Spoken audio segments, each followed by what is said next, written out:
आज के वीडियो में हम पढ़ेंगे हिस्ट्री का चैप्टर 9। इस चैप्टर का नाम है rise of the Indian nationalism. ये वीडियो का रिक्वेस्ट किए थे ये असामी कल्चर नैगॉन हैं भाई साहब। ये मुझे ईमेल पे इस चैप्टर का पीडीएफ शेयर किए थे। इन्होंने कमेंट किया है, sir please make class 8 history chapter 9 I have given you in your email. ठीक है, तो आप भी अगर उस बाई के जैसे मुझे पीडीएफ शेयर करना चाहते हो तो ये है मेरा ईमेल satyprakash@2022@gmail.com। तो आपको किसी भी सब्जेक्ट में किसी भी चैप्टर में कोई डाउट है ना, तो आप उसका स्कैन्ड पीडीएफ बनाकर मेरे ईमेल पे शेयर कर दीजिएगा। ठीक है, मैं उसके रिगार्डिंग वीडियो बना दूंगा। अब वापस मैं इस चैप्टर पे आता हूँ। इस चैप्टर का नाम था rise of Indian nationalism. Nationalism का मतलब होता है राष्ट्रभक्ति। तो राष्ट्रभक्ति हम इंडियंस के अंदर कैसे भरा, तो उसके बारे में हम लोग इस चैप्टर में पढ़ेंगे। और इस चैप्टर में हम लोग कुछ कुछ और भी मेन पॉइंट्स पढ़ेंगे, जैसे कि the spread of nationalism in India. तो देशभक्ति हम इंडियंस के अंदर कैसे भरा। The formation of INC. INC का मतलब होता है इंडियन नेशनल कांग्रेस। तो आज के ज़माने में मतलब अभी के जो टाइम पे कांग्रेस है, राहुल गांधी वाली पार्टी, तो वो कैसे बनी थी।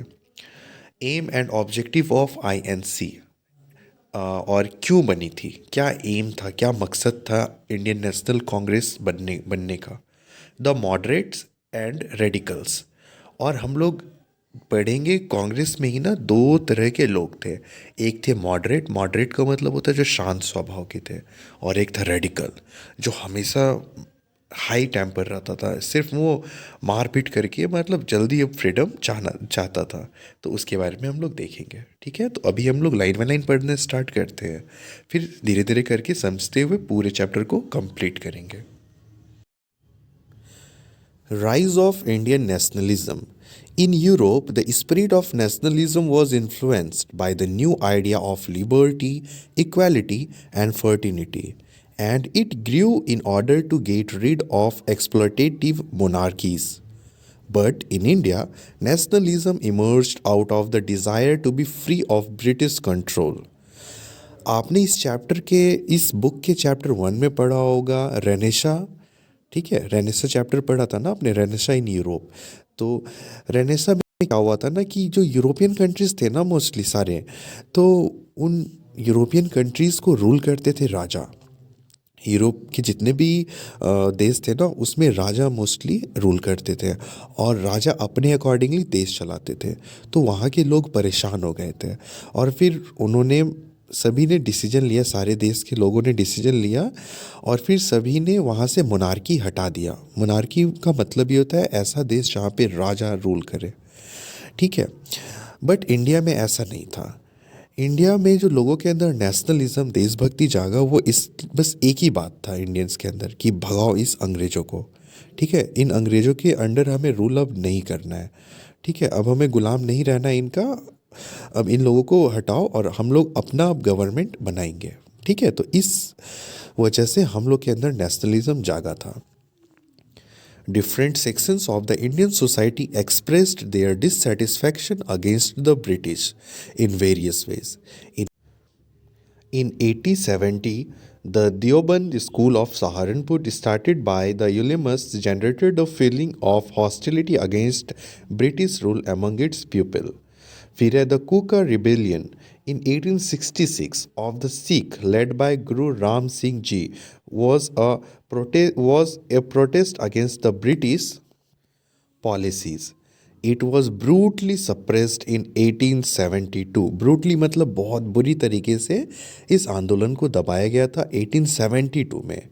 Dissatisfied cultivator and peasant rose in revolt against the British government in Bengal, Bihar and Maharashtra. और जितने भी पीजेंट्स थे, यानी कि जितने भी है किसान थे उस वक्त के, वे सभी अंग्रेज़ों के खिलाफ हो गए थे। क्या क्यों रीज़न क्या था खिलाफ होने का, तो खिलाफ होने का रीज़न ये था ना कि अंग्रेज टैक्स बहुत बढ़ा दिए थे। There were tribe revolt in different part of the country against exploitation by landlord, money lenders, and the British rule. These uprisings were mostly localized and regional in nature. तो देखो, आंदोलन हर जगह हो रहा था, भारत के हर एक कोने में आंदोलन हो रहा था, पर वो रीजनल था। ठीक है ना। जैसे कि मैं झारखंड में रहता हूँ, तो झारखंड के एक छोटे से एरिया में रिबेल कर दिया लोग, पर वो उतना इन्फ्लुएंशियल नहीं होता था, उतना इम्पैक्ट नहीं पड़ता था। रीज़न ये था ना कि इंडिया में उतना कनेक्टिविटी तो था नहीं उस वक्त, फ़ोन वगैरह तो था नहीं कुछ, लोग दूर दूर में रहते थे, तो अपने एरिया में ही लोग रिबेल करते थे और वो उतना इन्फ्लुएंशियल नहीं हो पाता था।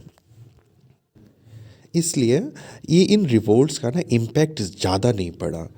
These uprisings were mostly localised and regional in nature, एक रीजन में होता था ये, and did not pose a serious threat to the existence of the British in India. और जो अंग्रेज़ थे उन्हें उतना फ़र्क नहीं पड़ता था, क्योंकि अंग्रेज़ जो थे ना, different parts of the country में हो रहा है, इंडिया में हो रहा है, तो वो आंदोलन को दबा देते थे। ठीक है, आंदोलन को तो दबा देते थे, तो ज़्यादा इम्पैक्ट नहीं हो पा रहा था। India was bought under the direct administration of the British crown after the revolt of 1857। तो आपको पता होगा, आपने प्रीवियस चैप्टर्स में पढ़ा होगा कि कंपनी रूल करती थी, British east India company rule करती थी इंडिया में। ठीक है, पर 1857 का जो रिवॉल्ट हुआ ना, उसके बाद डायरेक्ट क्वीन जो है इंग्लैंड से यहाँ पे रूल करती थी। सोच लो आप, वहीं से वो इंडिया को रूल करती थी। ये बीच में जो कंपनी था ना, वो कंपनी को हटा दिया गया। Peasants and artisans were burdened with taxes. मैंने अभी जस्ट थोड़ी देर पहले बताया था कि किसानों पे बहुत ही ज़्यादा टैक्स इम्पोज कर दिया गया था।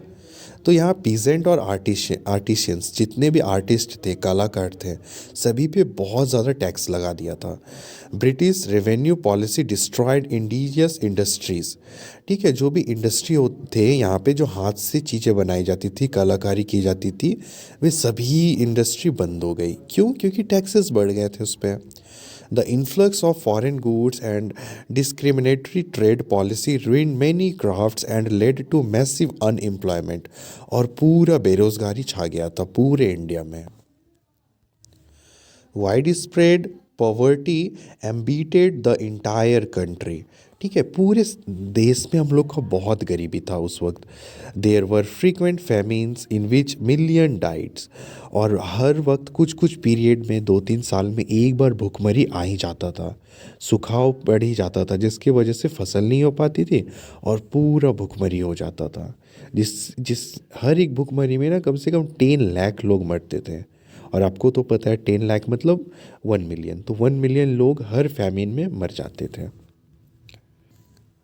The first concentrated effort by the Indians to overthrow foreign rule was made in 1857 in the form of the Great Uprising and left an impact on the minds of Indian। तो last chapter में पढ़ा होगा revolt of 1857।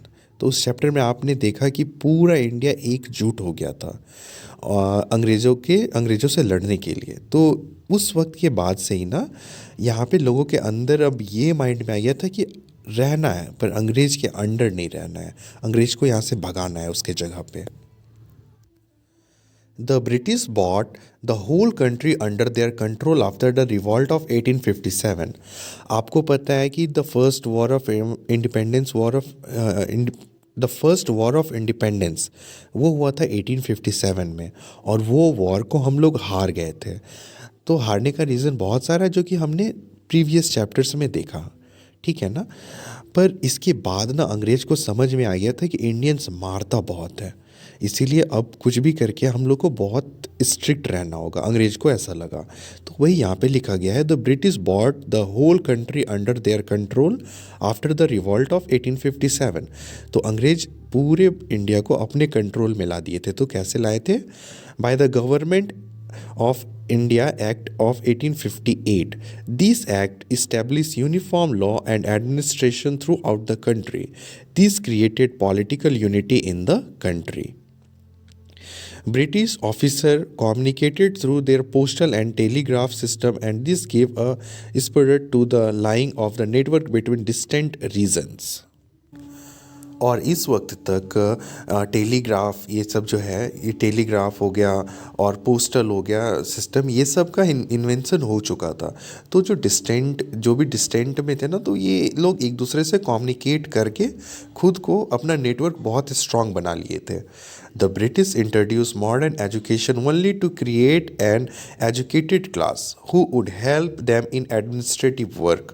The English language became a medium of communication for the spread of modern ideas amongst the educated.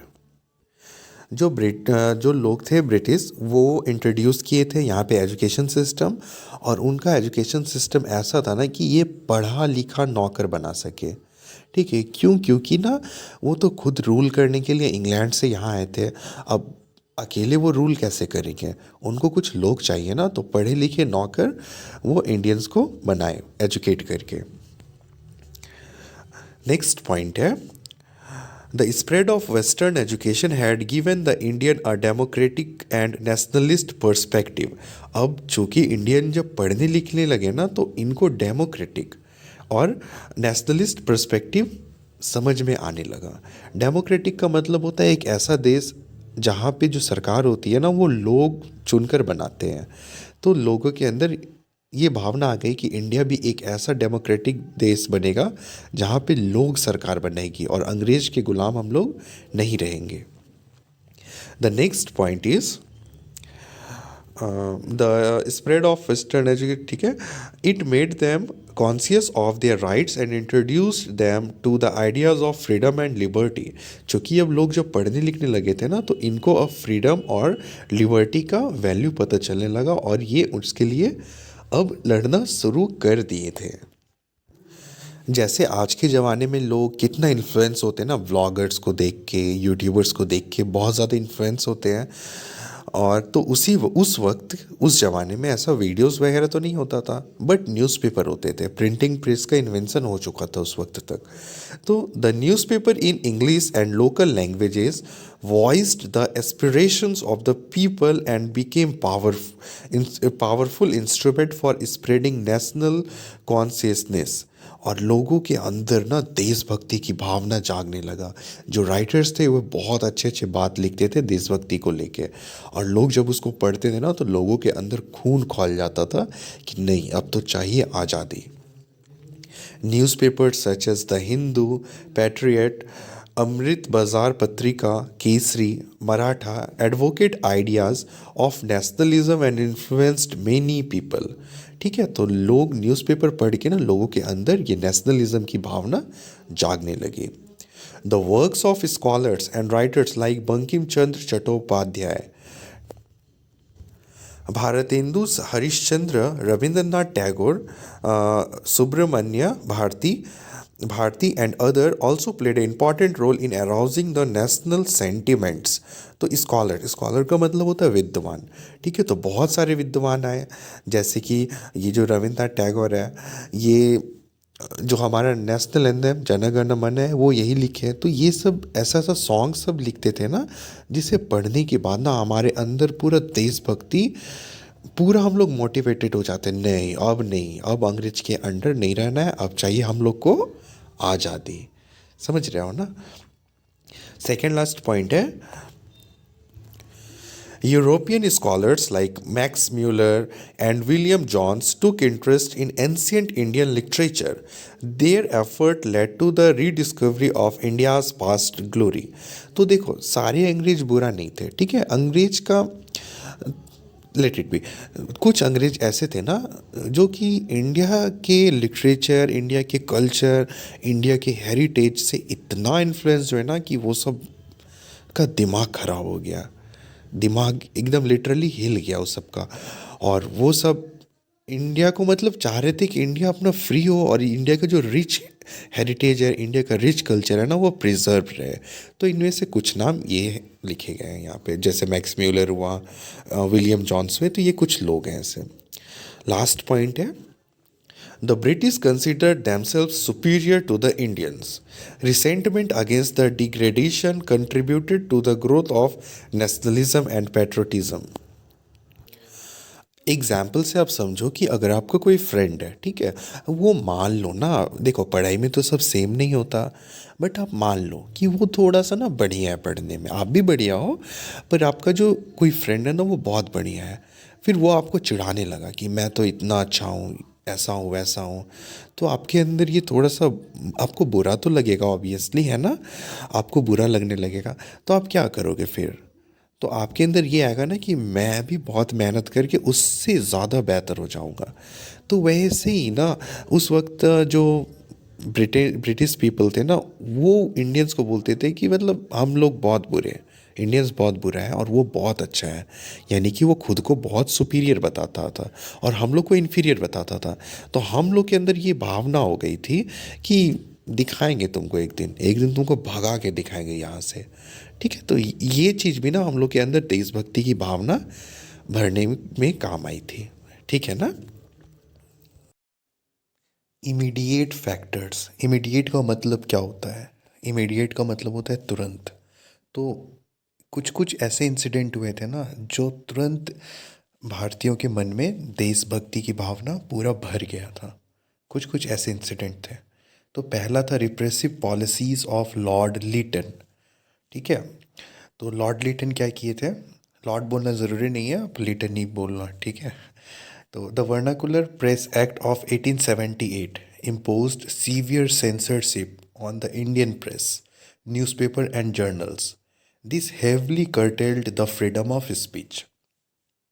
तो एक act आया था, vernacular press act, और ये एक्ट आया था 1878 में। ठीक है, और उसमें ये बोला गया था ना कि तुम जो भी अंग्रेज़ों के खिलाफ कुछ लिख नहीं सकते हो बुरा। ठीक है, कुछ भी बुरा आप नहीं लिख सकते हो अंग्रेज़ों के खिलाफ, या अंग्रेज़ का कोई भी प्लान है, कोई भी योजना है ना, तो उसके खिलाफ आप कुछ भी नहीं अपने न्यूज़पेपर या आर्टिकल मैगज़ीन में कुछ भी लिख सकते हो। अगर लिखोगे तो आपको पनिश की जाएगी। Lytton also passed the arms act of 1879, और आर्म्स एक्ट भी पास किया था जो कि 1879 में किया था। ये एक्ट क्या था? Which forbade Indians to possess arms. Arms मतलब वेपन्स, वेपन्स रखने पर पाबंदी लग गई थी इंडियंस को। This did not hold for any Europeans, और ये चीज़ यूरोपियन के लिए वैलिड नहीं थी, सिर्फ इंडियंस के लिए वैलिड थी। तो ये चीज़ कहीं ना कहीं इंडियंस के मन में आ गया था कि ये अंग्रेज़ हम लोग पर हुकूमत जमा चुका है और अब हम लोग को इन अंग्रेज़ों को यहाँ से भगाना है। ठीक है, तो देशभक्ति की भावना अब तक इंडियन के अंदर जाग रही थी। और एक इमीडिएट फैक्टर था जो दूसरा है, वो है इल्बर्ट बिल। इल्बर्ट बिल में क्या कहता है? इन 1883 Lord Ilbert passed a controversial bill called the Ilbert Bill, which had a provision that gave Indian judges the power to try legal cases involving Europeans. तो यहाँ पे ये इल्बर्ट बिल ना ये कहता है कि जो इंडियन जज है ना, उनके पास ये अधिकार है कि वो यूरोपियंस जो भी लोग हैं उन पे कार्रवाई कर सकती है। तो ये बात यूरोपियंस को बहुत खल गई, अंग्रेज़ों को बहुत खल गई, तो ये बिल हटाना पड़ गया था, बाद में वापस ले लिया गया था। The British community protested vehemently against the bill and gave the government was forced to withdraw the bill, और फिर गवर्नमेंट को ये बिल वापस लेना पड़ा था। Thus this factors gave birth to nationalist movement, और यही सब कारण है जहाँ से इंडियन के अंदर राष्ट्रभक्ति भरी थी। Which first began in form of small demands, petitions, strikes and later took the form of mass movement. तो ये छोटी छोटी जो इंसिडेंट थी, जो अभी हमने पढ़ा, तो यही सब होने के बाद इंडियंस के अंदर ये भावना आ गया था कि हम लोग अंग्रेज के अंदर हैं। ठीक है, हम लोग अंग्रेज़ों के गुलाम हैं, क्योंकि इससे पहले नहीं पता चल पाया था लोगों को। तो अब लोगों को पता चल रहा था कि हम लोग अंग्रेज़ों के गुलाम हैं और हम लोग को अब चाहिए आज़ादी अंग्रेज़ों से। और यहाँ पे जो छोटे डिमांड्स थे, पिटिशंस थे, स्ट्राइक मतलब हड़ताल, and later took the form of mass movement. Mass movement मतलब बड़ा, सब लोग इकट्ठा हो गए। ठीक है, सब लोग इकट्ठा हो गए और सब प्रोटेस्ट करना शुरू कर दिए। सो आज के वीडियो में हम यहीं तक रखेंगे। नेक्स्ट पार्ट में मैं बताऊंगा birth of Indian national Congress, कि क्यों हुआ था इंडियन नेशनल कांग्रेस का बर्थ यानी कि क्यों बना था इंडियन नेशनल कांग्रेस। ठीक है, मैं रफली थोड़ा कुछ अभी बता देता हूँ ताकि नेक्स्ट पार्ट में जब कंटिन्यू करूँ तो आप अच्छे से समझ पाओ। आपने जैसा कि अभी पढ़ा कि जो प्रोटेस्ट होते थे वो रीजनल होते थे। झारखंड में हो रहा है तो कहीं उत्तर प्रदेश में हो रहा है, कहीं उत्तराखंड में हो रहा है, मतलब छोटा छोटा।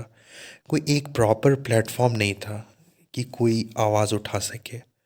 तो इसलिए ना इंडियन नेशनल कांग्रेस बनाया गया था ताकि जो भी दिक्कतें हैं ना वो यहाँ पर बोलो, और ये जो है ये अंग्रेज को बोलेंगे जो भी प्रॉब्लम्स है, फिर बाद में उसका सॉल्यूशन होगा। ठीक है, बाद में ये बढ़ के एक्सट्रीमिस्ट और मॉडरेट ये दो पार्ट में डिवाइड हो जाते हैं। ठीक है, तो इसके बारे में हम लोग आगे पढ़ेंगे। अभी के लिए इतना ही रखते हैं। Thank you so much for watching this video.